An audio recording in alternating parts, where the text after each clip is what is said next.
Olá, meus irmãos e irmãs, sejam bem-vindos ao canal Vinícius Siqueira. E se você ainda não é inscrito aqui no canal, se inscreva aqui no canal e não esqueça de ativar o sininho das notificações. Todos os dias são postados vídeos abençoados aqui no canal, para te abençoar. Vamos a mais uma palavra do Senhor. Em Romanos, no capítulo 4, nos versos 19 ao 22, diz assim: sem se enfraquecer na fé, reconheceu que o seu corpo estava sem vitalidade, pois já constava há cerca de 100 anos de idade, e que também o ventre de Sara já estava sem vigor. Mesmo assim não duvidou, nem foi incrédulo em relação à promessa de Deus, mas foi fortalecido em sua fé e deu glória a Deus, estando plenamente convencido de que ele era poderoso para cumprir o que havia prometido.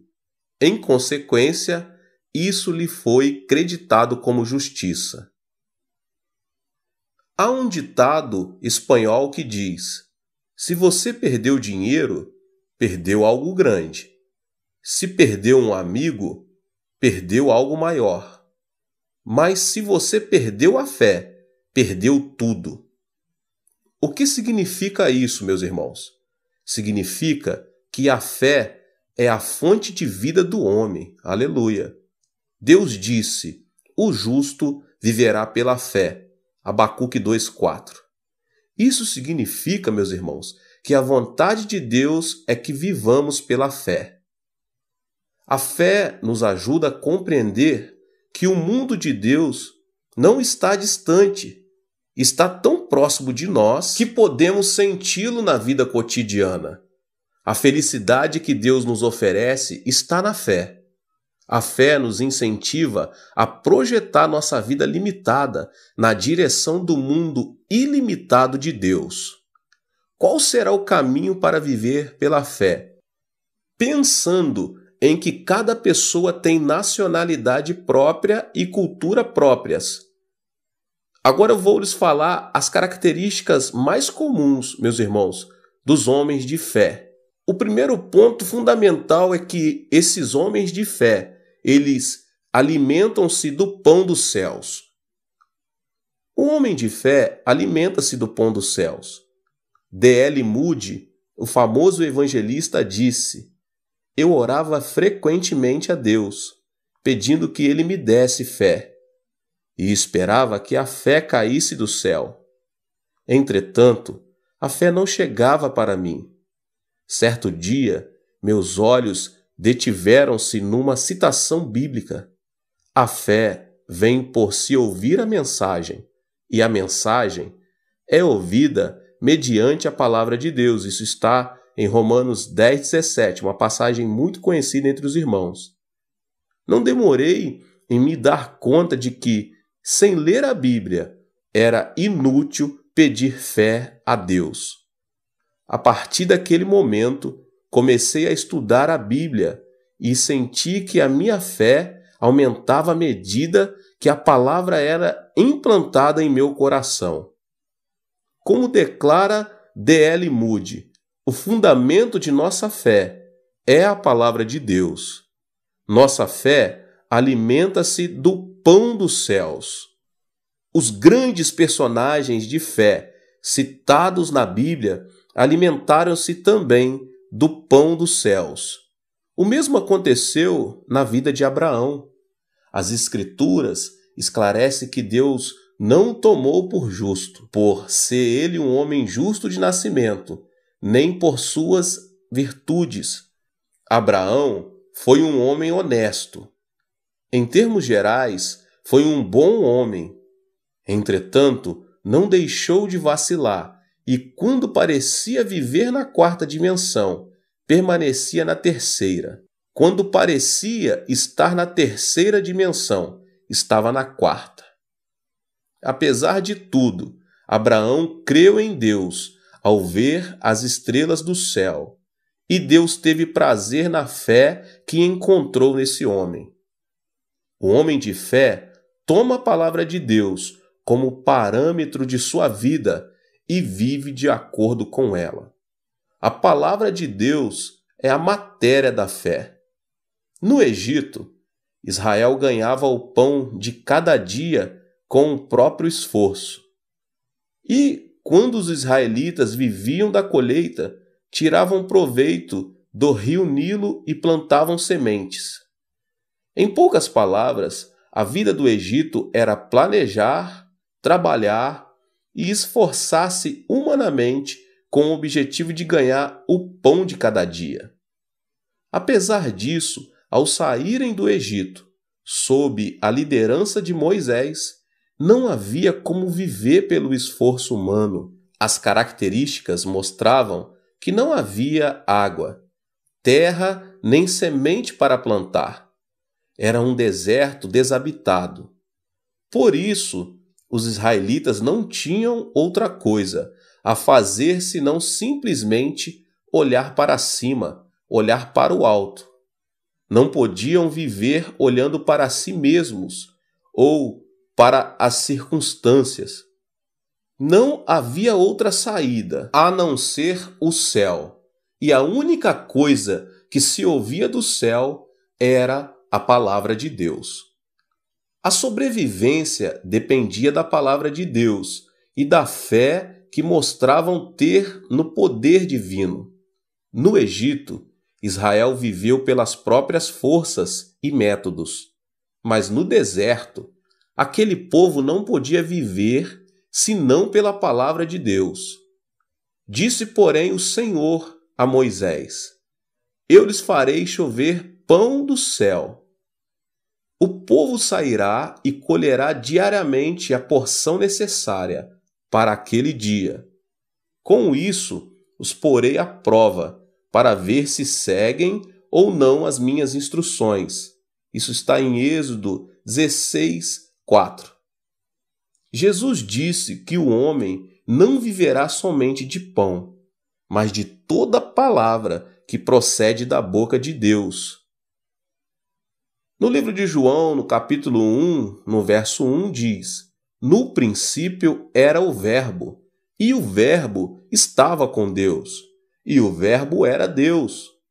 Ou seja, viver pela palavra de Deus não é outra coisa senão viver por Deus. Viver pela palavra significa viver por Deus, por seu poder e graça, não pelo esforço humano. Um outro ponto que eu quero vos falar é que você precisa decidir crer. A cada momento, o homem de fé deve tomar a fé oferecida por Deus e torná-la sua. A fé é o canal que nos permite conseguir a espiritualidade da quarta dimensão e experimentar a presença e o poder de Deus em nossa vida. O importante é que, para termos acesso ao mundo da quarta dimensão, primeiramente, devemos aceitar a realidade de que não podemos aperfeiçoar e melhorar o nível de nossa fé. Para ter acesso à quarta dimensão, devemos reconhecer que a nossa fé não é uma emoção, nem um destino, e sim uma decisão. A fé é uma decisão tomada quando a pessoa defronta com a pergunta: crer ou não crer? De maneira nenhuma, a fé é uma área na qual entra em jogo a emoção. Ainda que a emoção possa ser grande, ajuda na vida cristã, devemos entender que a fé não é emoção, e sim uma questão de decisão. Se a fé fosse emoção, por que Jesus teria repreendido seus discípulos ao dizer: vocês não têm fé? Se a fé fosse emoção, quando não sentirmos arder um fogo em nosso coração, deveríamos afirmar que não temos fé. O motivo pelo qual o Senhor repreendeu os discípulos, rotulando-os de homens de pequena fé, deve-se ao fato de a fé ser uma questão de decisão. A Bíblia demonstra que a fé é uma decisão. Paulo revela que Deus reparte a cada um conforme a medida da fé. Romanos 12, 3. Quando Pedro começou a andar sobre as águas, a questão era olhar para Jesus ou para as circunstâncias? Olhar para Jesus ou olhar para o gigante? Olhar para Jesus ou olhar para o problema? Por esse motivo, Jesus repreendeu Pedro, dizendo que ele era um homem de pequena fé. Por quê, meus irmãos? Porque o discípulo escolhera olhar para as circunstâncias e não para Jesus. A fé é uma questão de decisão, é uma área controlada pelo intelecto, não pela emoção. Não obstante, pelo fato de a fé pertencer à quarta dimensão, ter fé implica crer no oposto à terceira dimensão. De acordo com a perspectiva dos que vivem na terceira dimensão e que por isso carecem de fé, viver pela fé é sinônimo de ilógico, irracional e não científico. De acordo com eles, viver pela fé é crer no incompreensível. A bem da verdade, o mundo da fé não é oposto à lógica, à ciência e à filosofia. É mais que isso. A fé reconhece a razão. A diferença, porém, está em que a cosmovisão da fé aceita o sobrenatural. Portanto, a cosmovisão da fé não é antinatural, é sobrenatural. Eu quero te fazer uma pergunta nessa noite. Onde está a sua fé? Logo depois de ter acalmado a tempestade que fustigava o barco, Jesus perguntou aos seus discípulos: onde está a sua fé? Observe que Jesus não repreendeu seus discípulos, dizendo que eles não tinham fé. Simplesmente perguntou-lhes: onde está a sua fé? A que se deve isso, meus irmãos? Quando os discípulos subiram com Jesus no barco, o Senhor lhes disse: vamos para o outro lado do lago. Se Jesus disse, acontecesse o que acontecesse, apesar da tempestade, o barco tinha que chegar à outra margem do lago. A palavra de Deus permanece para sempre, ainda que os céus e a terra passem. O problema é que os discípulos haviam se esquecido da promessa divina. O que nos diferencia como cristãos dos incrédulos é que não vivemos pelo pão material, e sim pela crença na promessa de Deus. No Egito, o povo de Israel viveu pelo pão durante 430 anos. Ao chegar, porém, ao deserto, não podiam mais viver pelo pão, porque não havia alimento, água, hospital, tampouco roupas. Eles dependiam somente do Senhor. Quando Israel cria na palavra, que era transmitida por intermédio de Moisés, caíam maná e codornizes, brotava água, enfermidades eram curadas e a roupa não se estragava. Durante 40 anos, o povo de Israel viveu não pelo pão, mas totalmente pela palavra de Deus. Da mesma forma, os cristãos de hoje devem reconhecer que vivem num mundo dentro de outro mundo. Os incrédulos vivem na terceira dimensão e estão sujeitos ao tempo, espaço e matéria. Mas nós vivemos no mundo do Espírito Santo, que supera o plano tridimensional. O Espírito Santo aproxima-se de nós por meio da palavra e, por meio dela, resolve nossos problemas. A Bíblia não é a palavra do mundo, tampouco é a palavra de um filósofo, de um cientista ou de um religioso. A Bíblia é a palavra de Deus que nos foi enviada do trono divino. Se lemos, ouvimos, conhecemos a palavra de Deus e servimos a Deus. Ela realiza milagres nesta vida desértica de hoje. É disso que trata a pergunta que Jesus fez aos seus discípulos. O vento ruidoso, as ondas gigantes e a água dentro do barco são coisas que podem acontecer na terceira dimensão.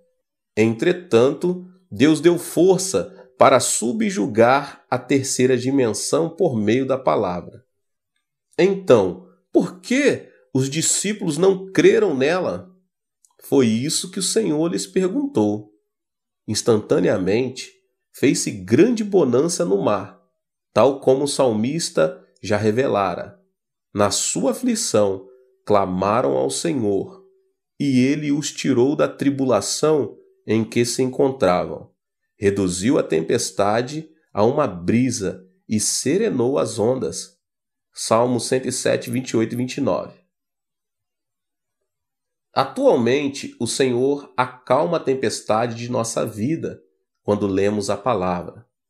Antes de sairmos em direção ao mundo, devemos crer na palavra de Deus. A diferença entre nós e os não cristãos é o grande privilégio de termos a palavra de Deus e crermos nela. Você e eu vivemos baseados na palavra de Deus. Quando alguém se afasta do Senhor, não lhe resta mais nada senão depender do próprio sentido e juízo, sendo influenciado pelas circunstâncias. Ao se afastarem do Senhor, os discípulos prestaram atenção no vento forte. No entanto, quando alguém se aproxima do Senhor, não teme, apesar do vento e das ondas, porque Jesus é maior que todas as ondas, o vento e qualquer outra coisa do mundo. O Senhor nos amou tanto que seu corpo foi dilacerado na cruz. Ele derramou seu sangue para pagar o preço de nossos pecados. Assim, podemos crer que o Senhor nunca se apartará de nós.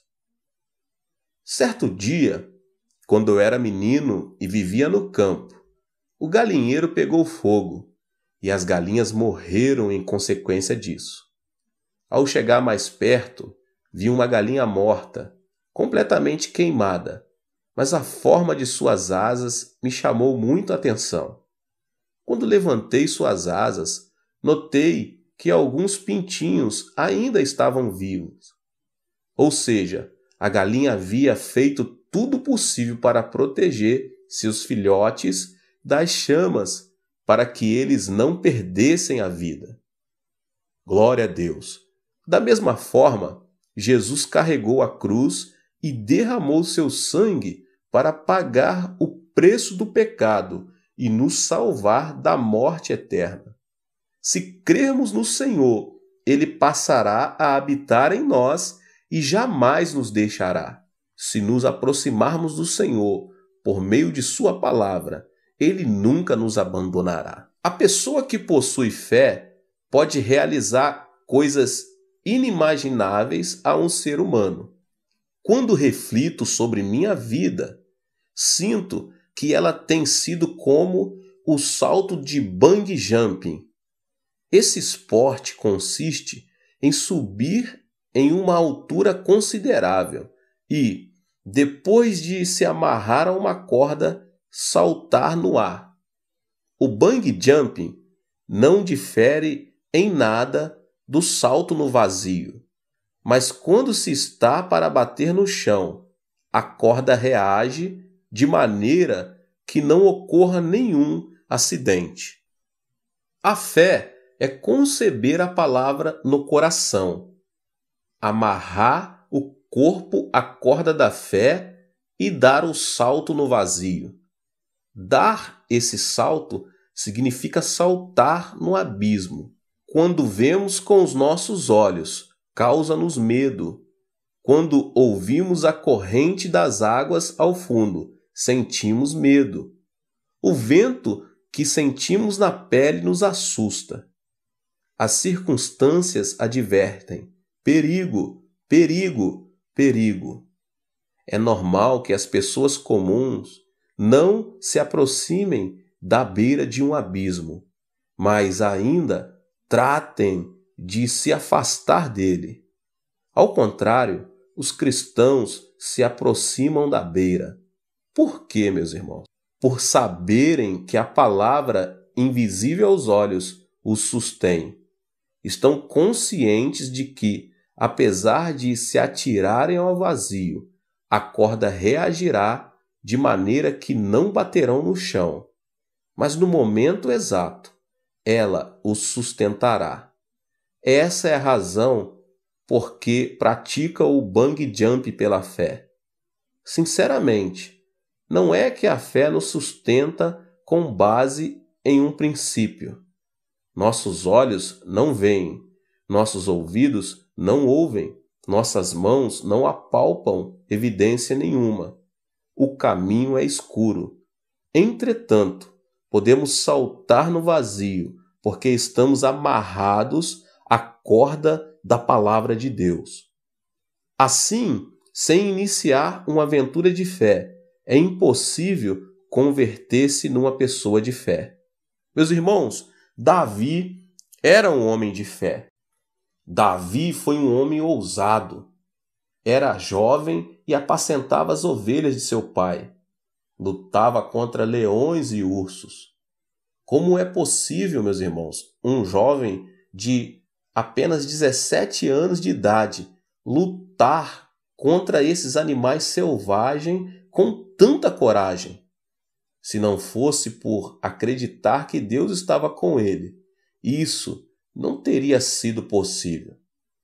Por outro lado, se tivesse lutado sem fé, apenas se arriscaria e, em vão, colocaria a vida em risco. Entretanto, como Davi tinha certeza de que Deus estava com ele, pôde vencer os leões e os ursos selvagens. Ao ser confrontado por Saul, Davi disse-lhe: "Teu servo toma conta das ovelhas de seu pai. Quando aparece um leão ou um urso e leva uma ovelha do rebanho, eu vou atrás dele, dou-lhe golpes e livro a ovelha de sua boca. Quando se vira contra mim, eu pego pela juba e lhe dou golpes até matá-lo." 1 Samuel 17, 34, 35. A luta contra Golias tampouco deixou de ser uma ousadia. O rei Saul já havia se acovardado e todo o povo de Israel, que até aquele momento cantava vitória, estava atemorizado. Foi quando apareceu um jovem chamado Davi. Lutar contra Golias, principalmente quando os experientes em guerra haviam desistido, era sem dúvida uma aventura muito perigosa. Davi mesmo pensava que não tinha nada para oferecer. Sua estatura, seu peso, sua experiência em guerra, tudo sinalizava de que não havia motivo para se confiar nele. Entretanto, a razão por que Davi pôde se lançar no vazio foi a condição de que Deus estava com ele. Por trás da cena estava Saul, que cria em Deus, mas não se atrevia a se arriscar. Tampouco os guerreiros de Israel. Assim, nada acontecia. É preciso uma fé que supere as circunstâncias para podermos ver a obra de Deus. Ao praticar o bungee jump da fé, Davi disse: "Teu servo pôde matar um leão e um urso. Esse filisteu incircunciso será como um deles, pois desafiou os exércitos do Deus vivo." 1 Samuel 17, 36. Quando Golias o menosprezou, Davi, porém, disse ao filisteu: "Você vem contra mim com espada, com lança e com dardos, mas eu vou contra você em nome do Senhor dos Exércitos, o Deus dos exércitos de Israel, a quem você desafiou. 1 Samuel 17:45. Davi nunca havia visto Deus. Tal como nos acontece, Davi também não sabia se Deus existia ou não. Não havia uma forma de vê-lo, de ouvi-lo ou de tocá-lo. Entretanto, Davi decidiu crer, porque creu na promessa divina. Que promessa? A promessa da circuncisão. Deus dera a Israel a circuncisão como sinal de que estaria sempre com esse povo.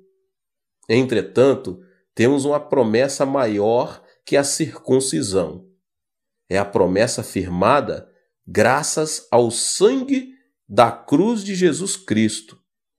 O cristão é aquele que crê na promessa da cruz de Jesus Cristo.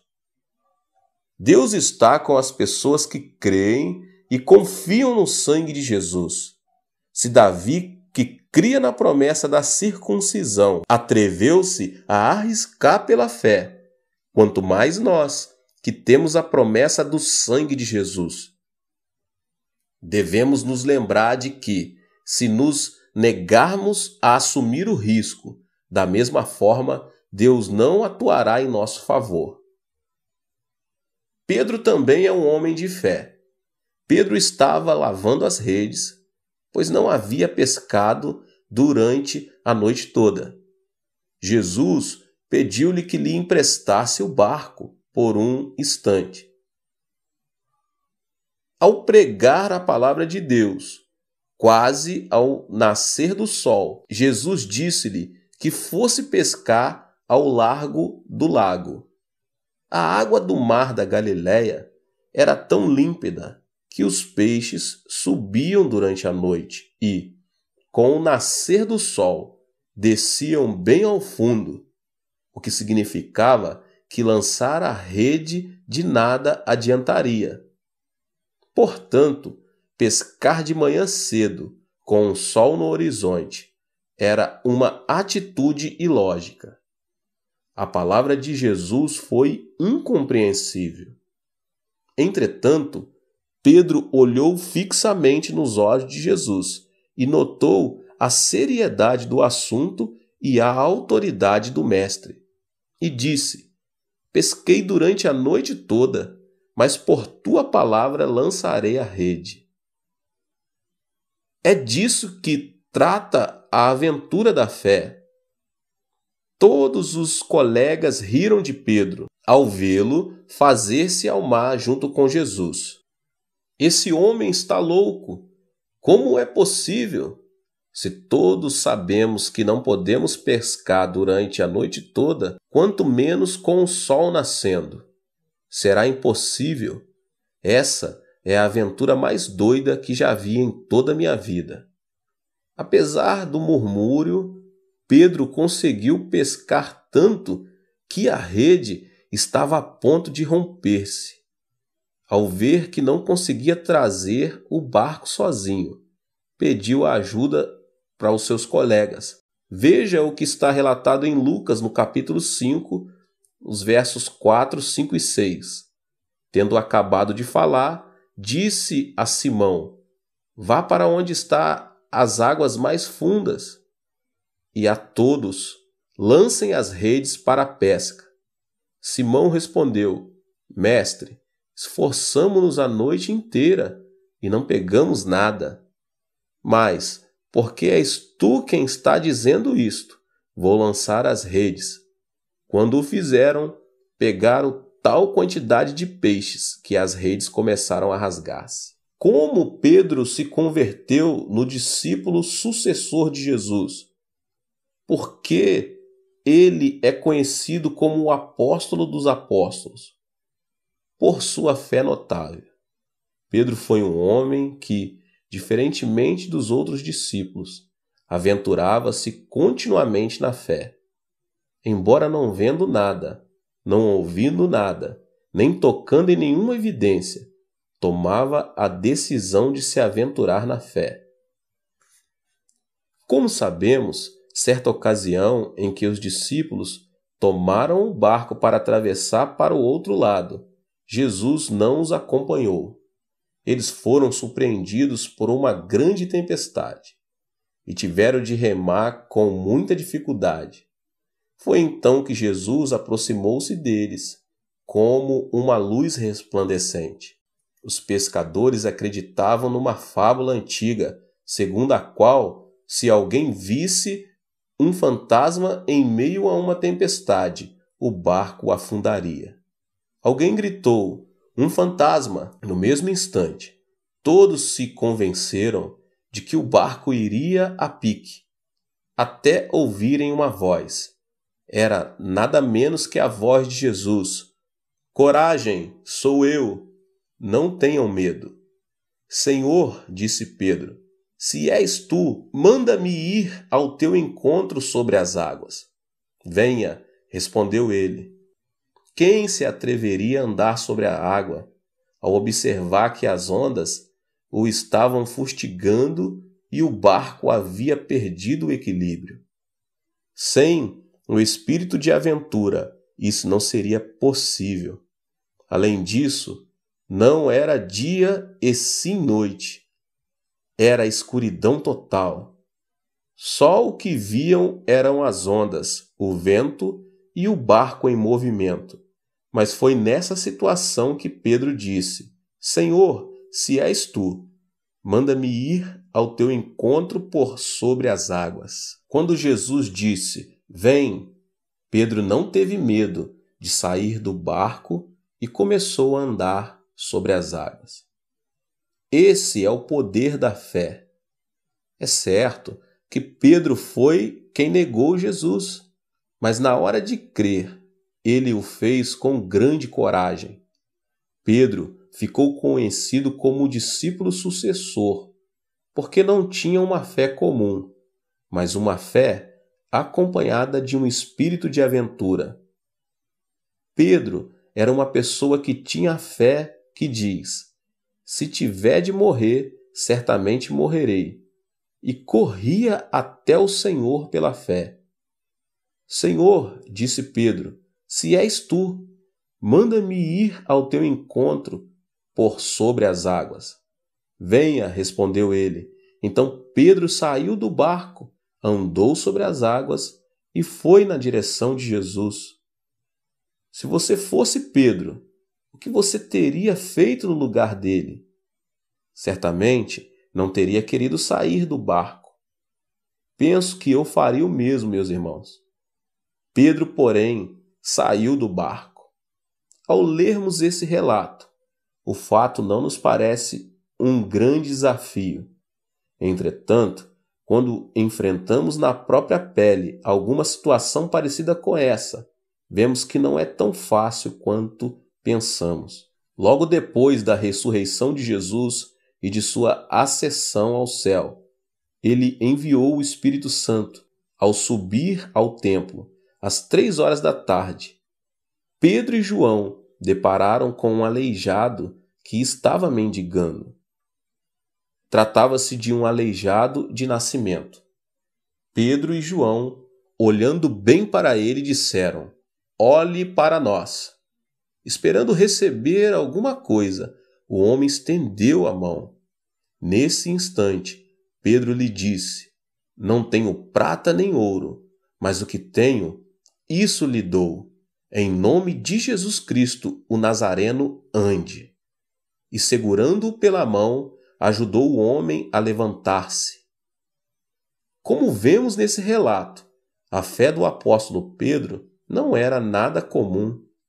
Imagine o cenário ao seu redor, com tanta gente entrando no templo. Entretanto, Pedro disse em alta voz: "Não tenho prata nem ouro, mas o que tenho, isso lhe dou. Em nome de Jesus Cristo Nazareno, ande." Se você quer viver em outra dimensão, deve se converter em alguém de fé. Contudo, o certo é que nem todos podem se converter numa pessoa de fé. A pessoa de fé é aquela que confia na palavra de Deus. E mais, não somente confia, como também se atreve a dar um salto de bungee jump pela fé. Você ainda sente que sua fé vacila por suas emoções ou sentimentos? Então deixe de olhar a constante mudança das circunstâncias da terceira dimensão e decida crer na palavra de Deus que nunca muda. Se você decidiu crer na palavra de Deus, é tempo de começar uma nova aventura e experimentar o poder que existe na fé. Contudo, devemos reconhecer que isso não se realiza mediante a vontade humana. Isso acontece pelo fato de um homem não poder usar o poder de Deus como se fosse uma lâmpada mágica. Renuncie a esse tipo de falsa fé. Proste-se diante do Senhor, expresse uma nova dimensão de fé e comece a viver uma vida criativa. A fé é comprometer-se por completo, confiando na palavra de Deus. Nossa identidade mudou de homem pecador para homem justo, pelo fato de possuirmos o passaporte da fé. A fé é o documento de identidade que evidencia que somos filhos de Deus e irmãos de seu Filho, Jesus Cristo. A Bíblia diz que todos os que têm essa identidade são justos e lhes é prometida uma bênção inimaginável. Se quisermos nos converter em pessoas de fé, devemos encher o nosso intelecto com a palavra de Deus. Uma vida não formada pela palavra de Deus é como uma casa edificada sobre a areia. O passo seguinte é preservar a fé, tal como Pedro lançou as redes confiando na palavra de Deus. Devemos recordar que a fé é uma área que envolve não somente o intelecto, mas também a prática. Você pode começar a experimentar o mundo de Deus no momento em que se comprometer plenamente numa empreitada chamada fé. Meus queridos irmãos, que Deus abençoe a vida de cada um que ouviu essa palavra poderosa. Se você chegou pela primeira vez aqui nesse canal e ainda não é inscrito, se inscreva aqui no canal e ative o sininho das notificações para que você possa receber todos os vídeos e você possa deixar também o seu like e que você compartilhe este vídeo, esta palavra com as pessoas que você mais ama. E nos vemos nos próximos vídeos. Deus te abençoe mais uma vez. Eu gostaria que os irmãos abrissem as vossas Bíblias em Lucas capítulo 6. Nós vamos fazer a leitura do verso 45, que diz assim a palavra do Senhor: O homem bom tira coisas boas do bom tesouro que está em seu coração, e o homem mau tira coisas más do mal que está em seu coração, porque a sua boca fala do que está cheio o coração. Lembro-me de ter lido certa vez na revista Sun, periódico editado dos Estados Unidos, um artigo que comentava a forma com que 2 criminosos haviam sido capturados graças a um papagaio. Christie, o papagaio que mora em Richmond, foi o protagonista do episódio. De acordo com a revista Sun, tratava-se de um papagaio muito inteligente. Na verdade, quando um papagaio fala, não utiliza vocabulário próprio, no sentido estrito, ainda que um papagaio fale 5 ou 50 palavras.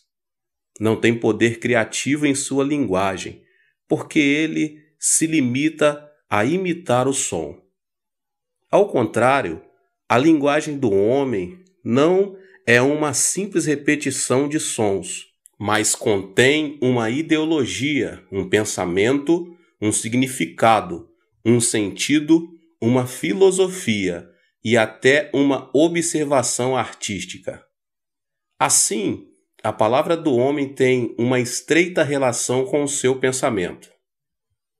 Não podemos separar a palavra do pensamento, porque a palavra do homem é moldado pelo pensamento.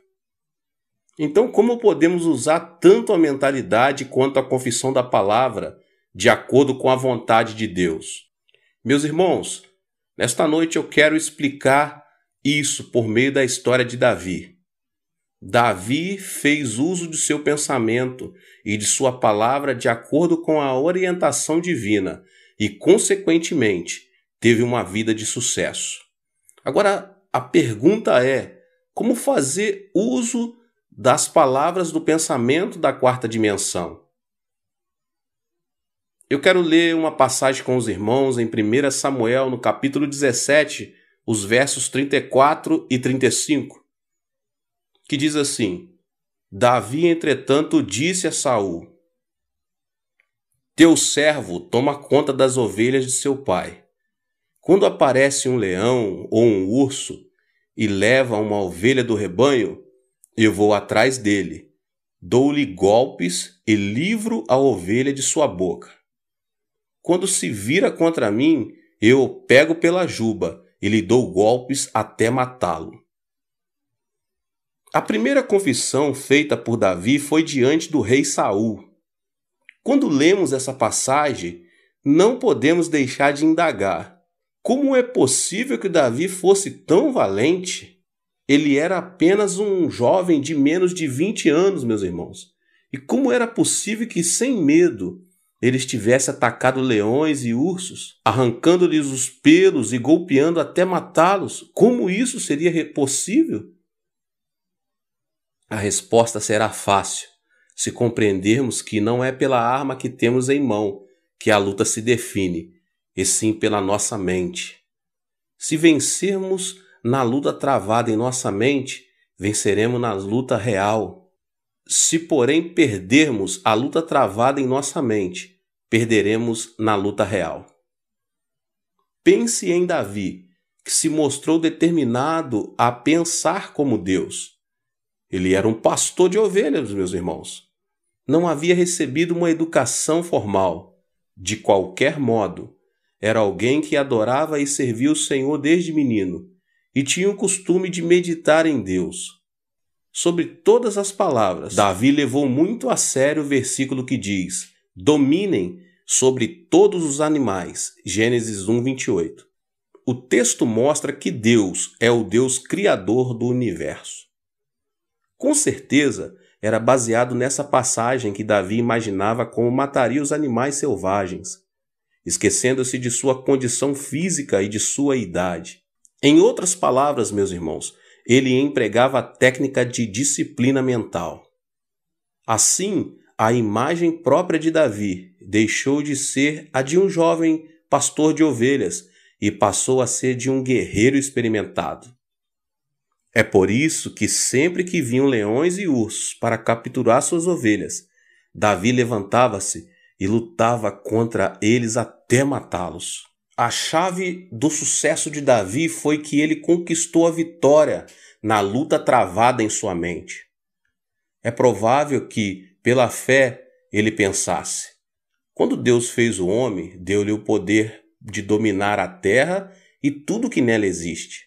Portanto, eu tenho o poder de vencer esses animais ferozes. Davi já havia vencido os leões e os ursos em sua imaginação. Por isso podia atacar esses animais com coragem.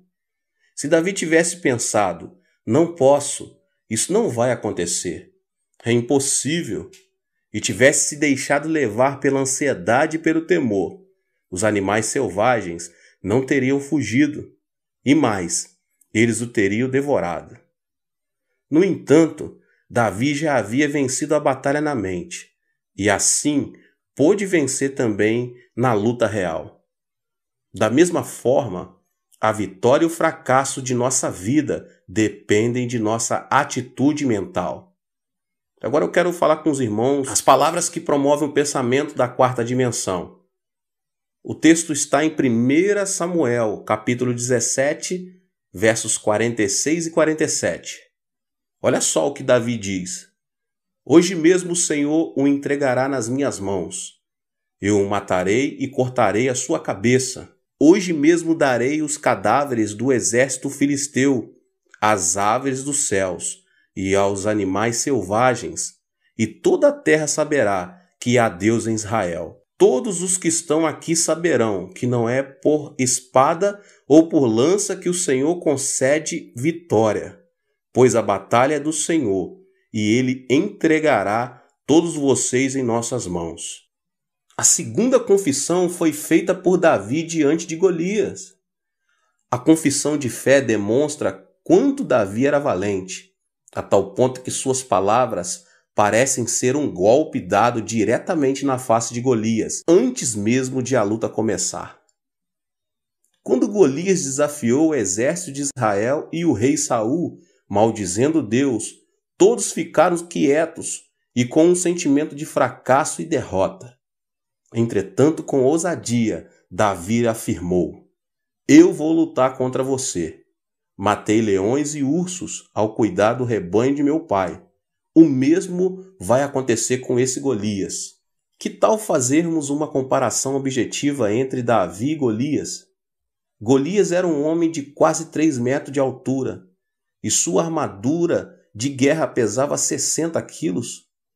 Se sua armadura pesava tanto assim, podemos imaginar como aquele homem era grande.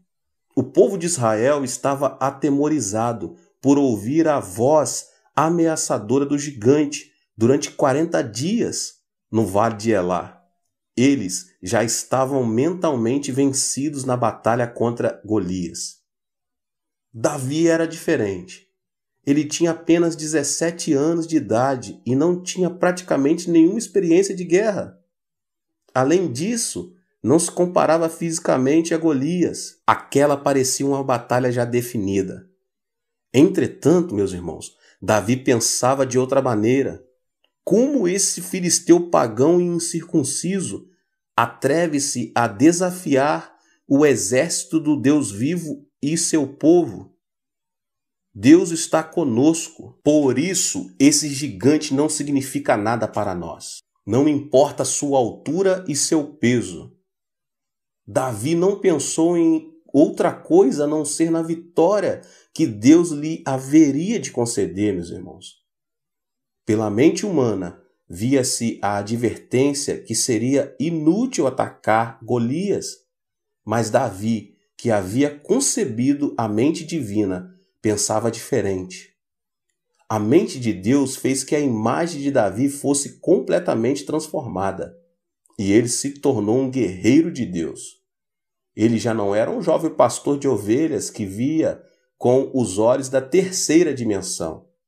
A quarta dimensão da mente de Deus fizera que ele concebesse uma alta imagem diferente. Ele passou a ser um guerreiro de Deus, capaz de determinar a vitória e a derrota na batalha. Na esfera mental, Davi era um guerreiro mais forte que Golias e um homem de estrutura maior de que a daquele filisteu.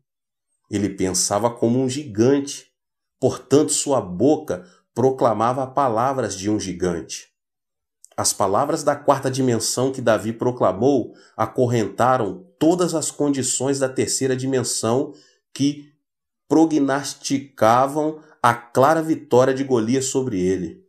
As condições da terceira dimensão começaram a ser governadas pelo poder da confissão da palavra da quarta dimensão. A palavra de Deus declara: como falastes aos meus ouvidos, assim farei a vós outros. Números 14, 28. E as palavras convictas de Davi fizeram que a vitória se revertesse. Assim, a batalha não foi um medir de forças, mas o uso da fonte invisível do poder da quarta dimensão, mediante o pensamento, a fé e a confissão da palavra. Agora é preciso comparar Davi a outro personagem, o rei Saul. Saul foi um homem ungido para governar Israel. Foi um dos líderes mais eminentes de sua época. Entretanto, ele pensou que Davi não poderia enfrentar Golias. Veja, essa ideia de sair para lutar contra Golias é absurda. Ele é um general que nunca perdeu uma batalha em sua vida.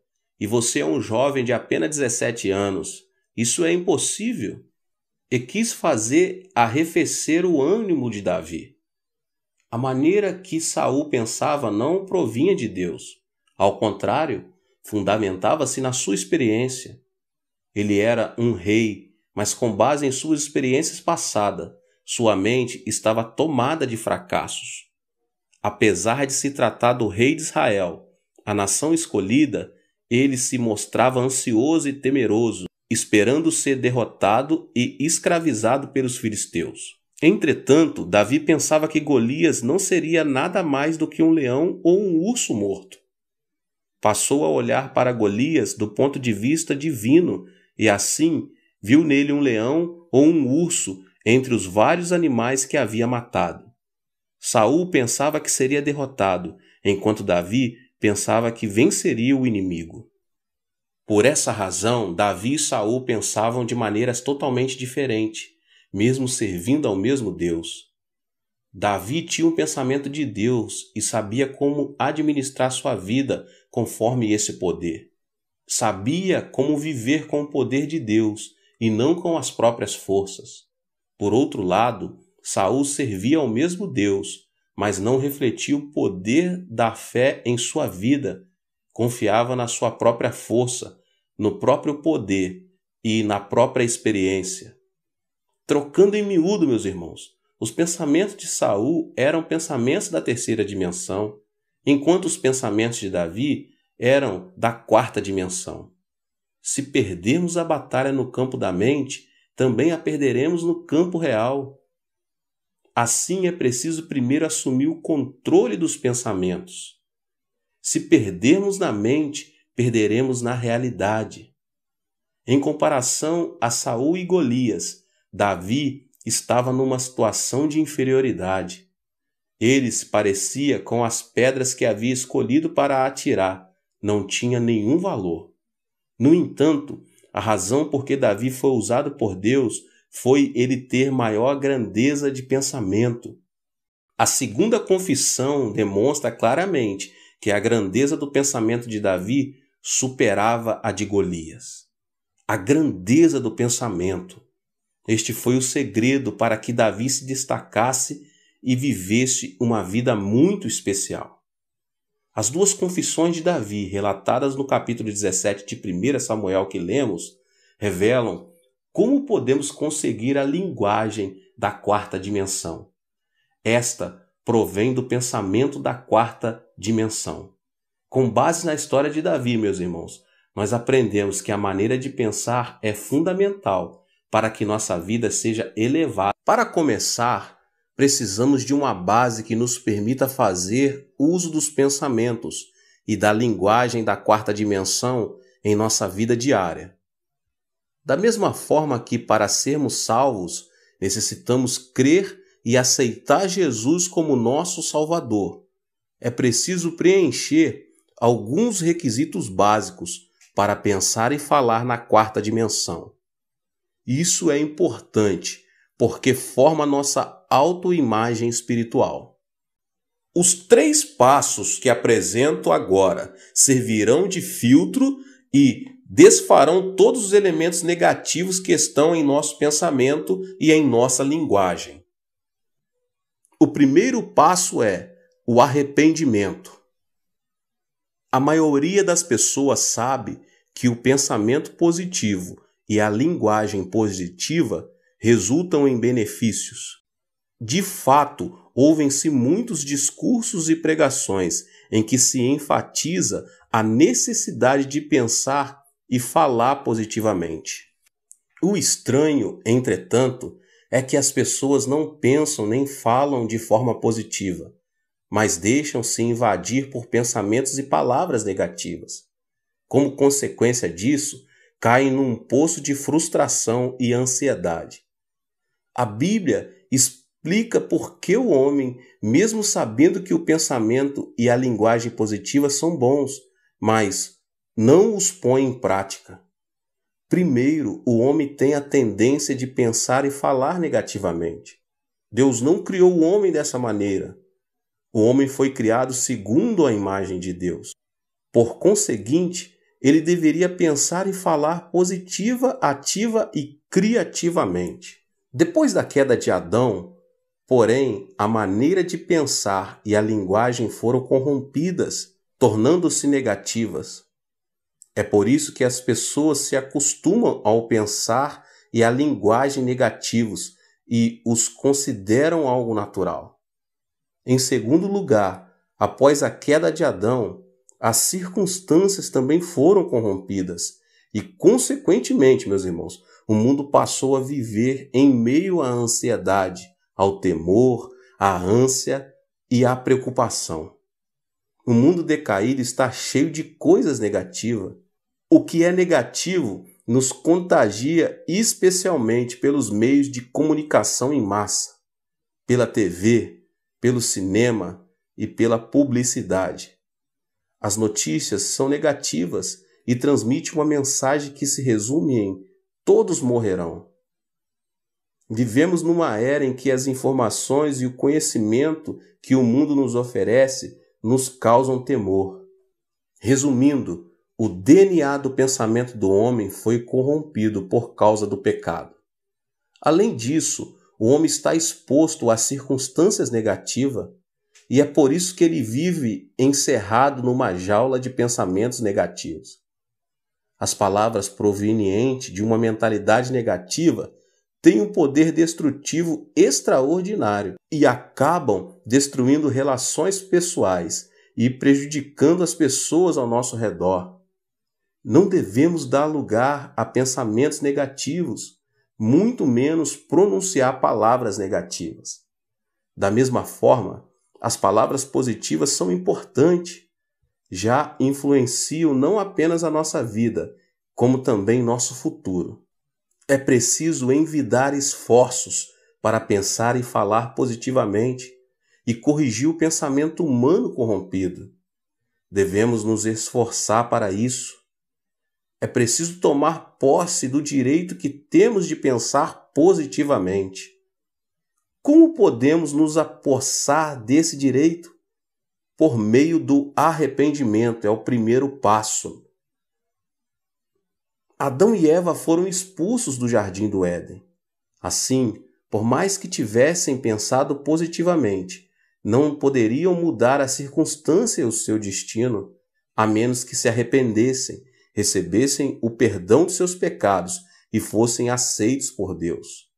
Primeiramente, devemos estar em paz com Deus para que o Espírito Santo opere positivamente sobre nossos pensamentos.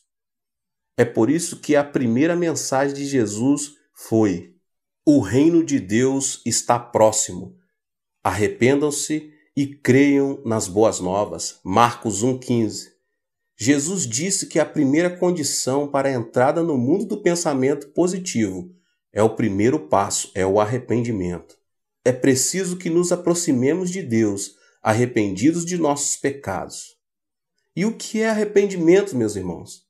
A palavra grega metanoia não somente implica mudança de direção e abandono do pecado, mas também resulta numa mudança total, que inclui pensamentos e emoções.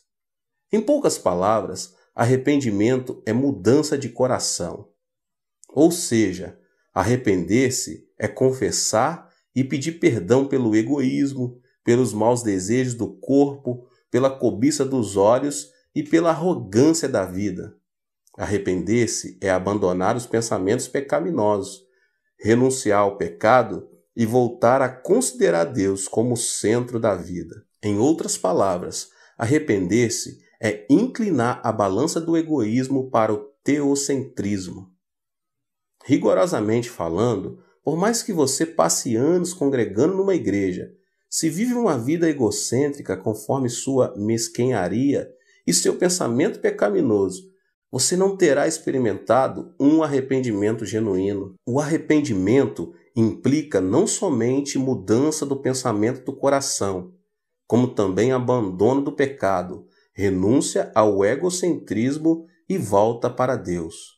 Um arrependimento sem obras para nada serve. É por meio de um genuíno arrependimento que adquirimos o direito de pensar positivamente. Por mais que alguém pense e fale positivamente, se não se arrepender, encontra-se em inimizade com Deus e, assim, não pode contar com a ajuda divina na operação de milagres positivos. É preciso, meus irmãos, arrepender-se de todo o coração e fazer que Deus ocupe o centro da vida. E o segundo passo é identidade. Uma vez que tenha sido transformado a essência do pensamento corrompido e sua vida tenha se tornado teocêntrica, com o objetivo de pensar e falar positivamente, você deve ter uma clara identidade de que é um santo filho de Deus. Que pai daria uma pedra a um filho que pede pão? Que pai que daria uma serpente a um filho que pede peixe? A Bíblia diz: se vocês, apesar de serem maus, sabem dar boas coisas aos seus filhos, quanto mais o Pai de vocês, que estás nos céus, dará coisas boas aos que lhe pedirem. Mateus 7:11. A identidade afirma sermos filhos de Deus, nos trará a confiança de que Deus Pai nos protegerá para sempre. Há muito tempo vi no jornal uma foto que me chamou a atenção e não pude deixar de rir. Na época, Kennedy era o presidente dos Estados Unidos. A foto mostrava como Kennedy se reunia com os ministros de cada secretaria. Obviamente, a reunião era de caráter sério e confidencial. Além disso, os que ali estavam reunidos discutiam tema de caráter mundial, não de caráter nacional. No entanto, ao observar com mais atenção, notei que a câmera havia captado o momento em que o filho do presidente, John Jr., debaixo da mesa puxava as calças de seu pai. Se aquele menino fosse um estranho, com certeza teria sido demitido pelo pessoal da segurança. Quem se atreveria a puxar as calças do presidente de uma nação no momento em que discutia um assunto histórico de suma importância? Entretanto, meus irmãos, John era o filho do presidente, razão porque ele pensava: haja o que houver, meu pai se agradará de mim. O mesmo acontece conosco. Todo aquele que recebe Jesus Cristo converte-se em um filho de Deus. A partir daí, como filho de Deus, podemos viver com ousadia e coragem neste mundo. Quando tivermos a certeza de que somos filhos, poderemos viver pensando que tudo nos sairá bem. Quem confessa que Deus, Senhor dos céus e da terra, é seu Pai, pode pensar positivamente, por saber que Ele proporcionará coisas boas para a sua vida. E o terceiro passo, a cruz de Cristo. Para viver positivamente, é preciso ter um fundamento justo. A vida cristã não consiste simplesmente em confessar, eu creio. Mesmo confessando a sua fé, os filhos devem ter alguma razão para recorrer a seus pais. Um pai não entrega $10 pelo fato de o filho pedir: pai, me dê $10. Deve haver uma razão para que o pai satisfaça o pedido do filho. Se, porém, o filho lhe disser: papai, o Senhor disse que me daria $10. Assim, estou esperando que cumpra a sua promessa. Com certeza o pai não terá outra saída senão entregar o dinheiro ao filho. Precisamos nos apegar à redenção da cruz de Jesus Cristo, que é o nosso fundamento legal. Pelo fato de termos pecado, todos merecemos ser abandonados.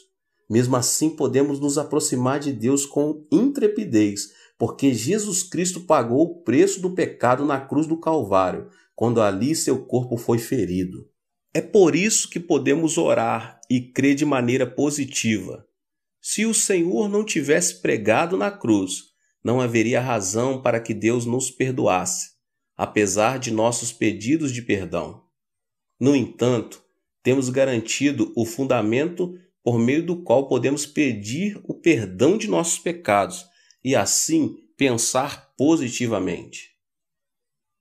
Para pensar e falar na quarta dimensão, primeiramente você deve se arrepender e deixar que Deus ocupe o centro da sua vida.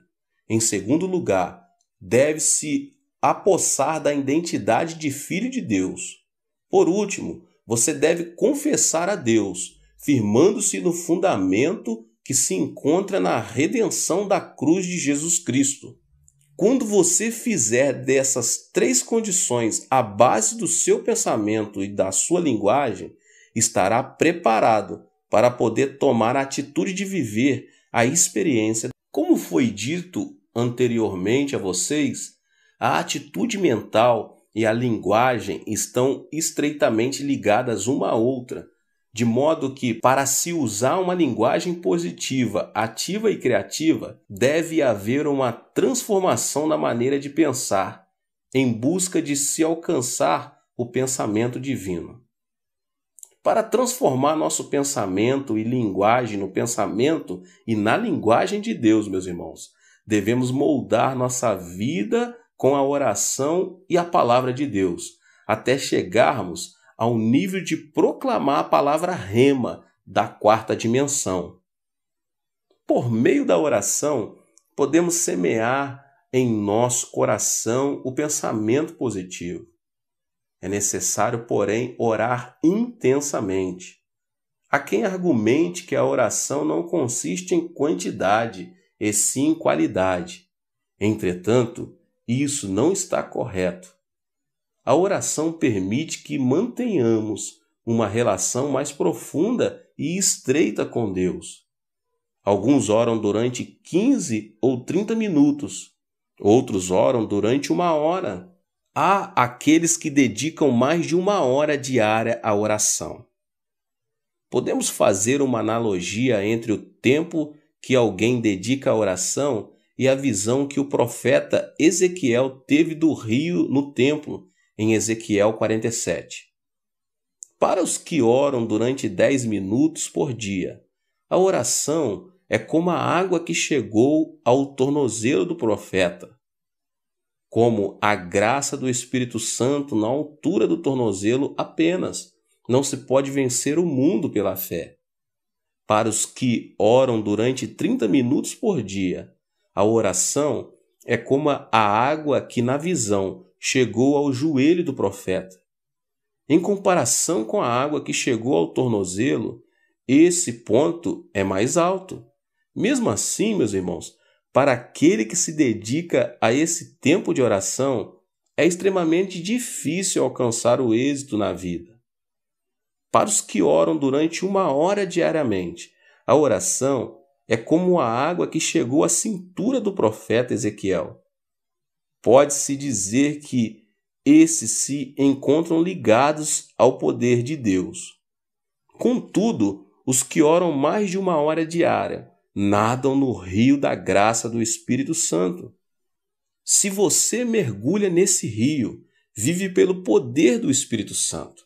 Assim, devemos orar, no mínimo, mais de 1 hora todos os dias. Obviamente, meus irmãos, orar é como trabalhar arduamente, o que não é nada fácil. Além do mais, isso não só implica esforço físico, como também gera um ataque espiritual. O que o diabo mais odeia são as orações dos santos. Por isso ele tenta reduzir o tempo dedicado à oração, pondo diante deles as mais diversas desculpas. Só existe uma forma de enfrentar Satanás, meus irmãos. Orar mais de 1 hora por dia. Determine e pratique. Ore pedindo que você vença o diabo pelo poder de Deus. Desse modo, você experimentará um mundo espiritual da quarta dimensão. Começará a ver as coisas sob o ponto de vista de Deus, de forma clara, concisa e limpa, e começará a viver pelo poder de Deus. Todo aquele que não vive de acordo com sua fé não passa de pó, por mais que tenha toda a autoridade, poder e glória. Quem não vive edificando justiça em seu coração vive na ilusão. Quem perdeu a justiça não passa de pó, ainda que tenha muitas riquezas. Em segundo lugar, meus irmãos, devemos semear a palavra de Deus no solo dos nossos pensamentos. A maneira mais eficaz de semear a semente do pensamento de Deus em nosso coração é semear a palavra de Deus em nosso pensamento. De Gênesis a Apocalipse, a Bíblia apresenta o pensamento de Deus. Se vestirmos a armadura do pensamento de Deus, poderemos conseguir coisas que jamais imaginaríamos conseguir com a força humana. Se você pedir ao Senhor que lhe dê uma palavra e o Senhor a conceder, milagres ocorrerão. João 15:7 diz: Se vocês permanecerem em mim e as minhas palavras permanecerem em vocês, pedirão o que quiserem e lhes será feito. Quando nos referimos à palavra, pensamos na Bíblia, que é o Logos ofertado a todos os homens. É por meio dele que conhecemos Deus e sua graça. Entretanto, existe outro tipo de palavra que nos permite experimentar o mundo espiritual da quarta dimensão, que é a Rema. Esta é a palavra que o Espírito Santo inspira especialmente do Logos. A razão por que a palavra Rema é importante deve-se ao fato de a palavra que se encontra contida na letra penetrar no pensamento do cristão, apegar-se a ele e operar um milagre. É por isso que se diz que a fé vem pelo ouvir, e o ouvir pela palavra de Cristo, ou seja, a palavra Rema. Qualquer pessoa pode ler o Logos e conhecer Deus e sua graça. Para obter a fé da quarta dimensão, porém é necessário receber a palavra Rema, dado por divina inspiração do Espírito Santo. O famoso evangelista e pastor D.L. Moody referiu-se à fé baseada na palavra Rema da seguinte maneira: Orei durante muito tempo para que Deus me desse fé. Eu aguardava que a fé caísse do céu como uma rajada de vento. Entretanto, a fé não chegava para mim. Até que um dia li Romanos 10:17 que diz: A fé vem por se ouvir a mensagem, e a mensagem é ouvida mediante a palavra de Cristo. Percebi que eu estava orando equivocadamente, sem abrir as páginas da Bíblia. A partir daquele instante, passei pela experiência de ver minha fé crescer rapidamente. Além disso, a palavra Rema nos ajuda a superar os obstáculos, pois move o mundo espiritual da quarta dimensão. Laura Wilkinson, medalha de ouro na plataforma de 10 metros nos Jogos Olímpicos de Sydney, havia sofrido uma fratura na perna direita e seu treinador decidira que não a consideraria para a Olimpíada. Todavia, ao ler Filipenses 4:13, que diz: Tudo posso naquele que me fortalece, ela sentiu uma grande inspiração. Tratava-se da palavra Rema para a sua vida. Ela meditava e confessava a palavra repetidas vezes durante o dia e deu graças por ela. A palavra Rema começou a dominar seus lábios. Laura Wilkinson lia e confessava essa palavra dezenas de vezes ao dia. O segredo da repetição é ouvir a palavra de Deus novamente. O mesmo pensamento de Deus que se lança e volta para nós como bumerangue. Quando escutamos a palavra Rema repetidamente, o poder que ela contém transforma nossa mente e nosso corpo. Não se trata de parapsicologia ou controle mental. Trata-se de aplicar o poder do Evangelho à nossa vida. Uma vez que a palavra governa nossa linguagem e sai da boca, volta aos nossos ouvidos, aumenta a fé e opera o milagre. Por meio da confissão de fé, Laura Wilkinson pôde superar a lesão e receber a medalha de ouro. Nem todos experimentaram esse tipo de milagre.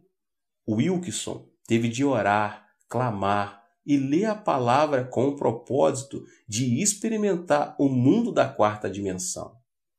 Foi nesse percurso que o Espírito Santo lhe deu a palavra rema, e ela creu no plano da quarta dimensão, que seria curada de sua lesão. Em consequência, pôde participar dos Jogos Olímpicos e ganhou a medalha de ouro, tal como havia pensado e confessado. O poder que transforma vidas por meio da quarta dimensão manifesta-se quando recebemos e confessamos a palavra rema. É fundamental semear a palavra de Deus em nosso coração. A palavra ganha novamente vida quando nós aceitamos a palavra de Deus com a palavra rema em nossa mente. A palavra opera ativamente em nossa mente e dessa maneira governa a nossa vida. A confissão tem influência positiva sobre nosso futuro e nos guia para uma vida de bênção. A boca fala do que o homem guarda em seu coração. Tanto é assim que quando ouvimos uma pessoa falar, podemos prever como será sua vida no futuro. Isso se deve ao fato de a vida depender da maneira de pensar e de a boca ser o reflexo do que se guarda no coração. Acima de tudo, o cristão deve crer que Jesus Cristo é o dono de seus pensamentos e permitir que seus pensamentos e linguagem permaneçam debaixo da influência do Senhor. Essa é a chave pelo qual se alcançará o êxito mediante a espiritualidade da quarta dimensão. É preciso desenvolver uma linguagem da quarta dimensão por meio do pensamento. A palavra pronunciada tem o poder de atar e desatar a vida. No entanto, a maneira de pensar é o que dá forma e cor às palavras. Portanto, os simples fatos de perguntar o que você pensa é importante. Os lábios falam do que a pessoa pensa, e o que se fala com os lábios muda o futuro da vida. Portanto, devemos submeter a forma de pensar com o objetivo de proclamar a linguagem da quarta dimensão. Na vida de Davi, podemos observar que a linguagem da quarta dimensão provém da maneira de pensar. O homem foi criado para falar o que pensa. Portanto, deve encher sua mente de arrependimento, de identidade e da vitória da cruz. É nesse nível que você pode orar e proclamar a palavra rema.